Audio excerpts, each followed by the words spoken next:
રાજકોટ પોલીસે પર અકસ્માત કેસ મામલે લાગ્યા છે ગંભીર આરોપ। કેસમાં નબીરાઓને બચાવવાનો પ્રયાસ થયો હોવાનો આરોપ લગાવવામાં આવ્યો છે। 21મી માર્ચના રોજ ન્યારી ડેમ પર રોડ પર થયેલા અકસ્માતનો મામલો ગૃહ વિભાગ સુધી હાલ તો પહોંચ્યો છે। આ અકસ્માત સર્જાયા બાદ ડ્રાઈવર બદલવામાં આવ્યો હોવાનો દાવો કરવામાં આવ્યો। એ દિવસે JJ03 NB 6411 નંબરની કારથી સર્જાયો હતો અકસ્માત, જેમાં 18 વર્ષના પરાગ નામના યુવાનને ઈજા થઈ હતી।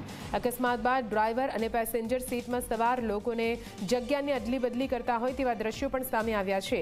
તાલુકા પોલીસે યોગ્ય જવાબ ન આપ્યાનો દાવો કરાયો છે। ત્યારબાદ ફરિયાદીએ પોલીસ કમિશનર તેમજ ગૃહમંત્રીને કરી છે અરજી। હવે સવાલ એ ઉઠી રહ્યો છે કે શું આ અકસ્માત કેસમાં સૌરાષ્ટ્ર યુનિવર્સિટીના કાયદા વિભાગના એચઓડી રાજુ દવેના પુત્ર તેમજ ભાભા ગેસ્ટ હાઉસના માલિકના પુત્રને બચાવવાનું કારસ્થાન હોવાનો આરોપ છે। સૌથી મોટી વાત એ છે કે હવે ખુદ રાજકોટ પોલીસે સ્વીકાર્યું છે કે અકસ્માત પ્રકરણમાં જે આરોપી રજૂ કરવામાં આવ્યો હતો તે ખોટો હતો અને એક સગીર કાર ચલાવતો હતો તેની ઓળખ થઈ ગઈ છે। હવે ફરિયાદમાં ફાઇનલ ભરી આરોપી બદલવામાં આવશે કે સગીર યુવક પર આરોપી તરીકે કાર્યવાહી કરાવશે તે જોવાનું રહેશે। આ સીસીટીવી તમે ટીવી સ્ક્રીન પર જોઈ રહ્યા છો। સીસીટીવીમાં પણ સ્પષ્ટપણે આપણે જોઈ શકીએ છીએ કે અકસ્માત સર્જ્યા બાદ કેવી રીતે ડ્રાઈવર અને પાસે બેઠેલો સગીર અહીં અદલા બદલી કરે છે પોતાની સીટની, એટલે કે અકસ્માત અન્ય કોઈ દ્વારા સર્જવામાં આવ્યો હતો અને તે બાદ અહીં આ સીસીટીવી વાયરલ થયા બાદ હાલ તો અનેક સવાલ ઉઠી રહ્યા છે અને એટલા માટે જ ફરિયાદી દ્વારા હવે સરકાર સુધી આ સમગ્ર મામલે રજૂઆત કરવામાં આવી છે। પોલીસ પણ સ્વીકારી ચૂકી છે કે આરોપી અન્ય કોઈ હતો જે રજૂ કરવામાં આવ્યો હતો તે આરોપી નહોતો। હવે જોવાનું રહેશે કે આ નબીરાઓ સામે શું કોઈ પોલીસ એક્શન લેવામાં આવે છે કે હજુ પણ પોલીસ દ્વારા આ જ રીતે આરોપીઓને બચાવવાના પ્રયત્નો કરવામાં આવે છે। અને આજ વિશે વધુ માહિતી સાથે સંવાદદાતા ગૌરવ જોડાઈ ગયા છે। લાઈવ સીધા ગૌરવ પાસે જઈશું। ગૌરવ, જે પ્રકારની પરિસ્થિતિ વચ્ચે અકસ્માત સર્જાયો હતો, પોલીસ દ્વારા તો એક આરોપી રજૂ કરી દેવામાં આવ્યો, જો કે હવે પોલીસ પણ કહી રહી છે કે જે આરોપી રજૂ કરાયો તે નહોતો, બીજો કોઈ આરોપી છે।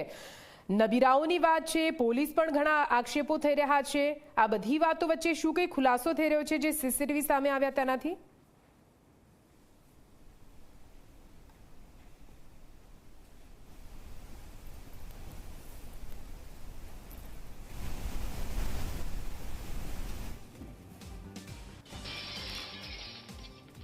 ટેકનિકલ ખામીના કારણે અવાજ નથી આવી રહ્યો, ફરીથી તમને સંપર્ક કરવાનો પ્રયત્ન કરીશું। આ સીસીટીવી જુઓ। આ સીસીટીવીમાં આપ જોઈ રહ્યા છો એક કાર છે જેમાં કારને ઊભી રાખવામાં આવી છે અને તે બાદ ડ્રાઈવરની અદલા બદલી થતી હોય તે પ્રકારના દ્રશ્યો આ સીસીટીવીમાં કેદ થયા છે।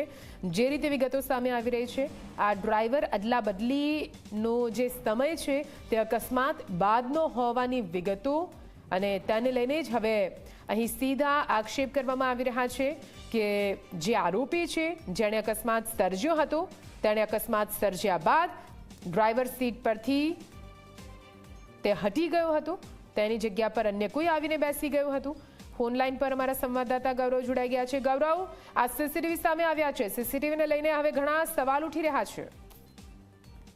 ચોક્કસ જ નિધિ, હિટ એન્ડ રનની જે ઘટનાઓ સામે આવતી હોય છે ને રાજ્યની અંદર સતત આ પ્રકારની ઘટનાઓ જે સામે આવી રહી છે ને તેની અંદર નબીરાઓ છે તે ક્યાંક આ પ્રકારે અકસ્માત છે તે સર્જતા હોય તે પ્રકારના દ્રશ્યો છે તે સામે આવતા હશે। ખાસ કરીને 21 માર્ચના રાજકોટના ન્યારી ડેમ રોડ ઉપર જે અકસ્માતની ઘટના છે તે સામે આવી હતી। આ ઘટનાની અંદર જે રીતના JJ03 NB 6411 નંબરની જે વ્હાઇટ કલરની જે ટાટા નેક્સન કાર હતી તેને અકસ્માત છે તે સર્જ્યો હતો અને આ અકસ્માતની ઘટનાની અંદર 18 વર્ષનો પરાગ ગોહિલ નામનો જે યુવક છે તે ઈજાગ્રસ્ત છે તે થયો હતો। આ નબીરા દ્વારા જે રીતના અકસ્માતની ઘટના બની છે, આ ઘટનાની અંદર જે ડ્રાઈવર છે તે બદલવામાં આવ્યા હોય તે પ્રકારની સીસીટીવી ફૂટેજ છે તે સામે આવ્યા છે।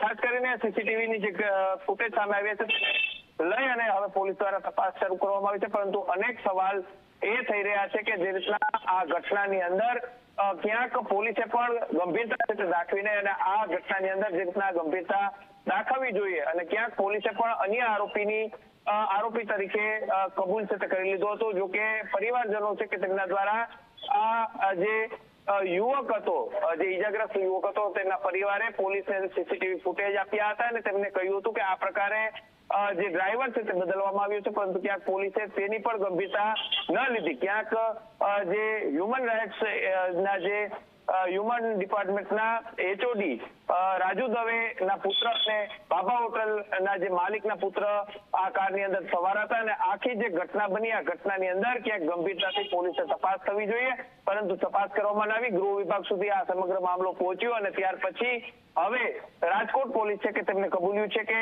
આ ઘટનાની અંદર ડ્રાઈવર છે તે બદલ્યો છે. આરોપી હતા જે કાર ચલાવતા હતા તે સગીર હતા અને તેને કારણે જ તેમને જે તેમની સાથે રહેલો જે વ્યક્તિ હતો કે તેમને એવું કહ્યું કે મારી પાસે લાયસન્સ છે ને હું ડ્રાઈવર સીટ ઉપર બેસી જાઉં છું, આમ કહી અને ડ્રાઈવર સીટ બદલવામાં આવ્યો હતો. હવે સમગ્ર મામલાને લઈ અને રાજકોટ પોલીસ સામે પણ અનેક સવાલો છે તે ઉભા થઈ રહ્યા છે. હવે આ પોલીસ તપાસની અંદર કેટલા ખુલાસા થાય છે અને પોલીસ હવે આ જે આરોપીને FIR તરીકે અને જ્યાં કોર્ટની અંદર રજૂ કર્યો હતો તેને લઈ અને સમરી ભરી અને અન્ય જે મેન આરોપી છે રાજુ દવેનો પુત્ર તેમને આરોપી તરીકે લેવાના કાર્યવાહી છે તે હવે પોલીસ દ્વારા હાથ છે તે ધરી દેવામાં આવશે. જી નિધિ.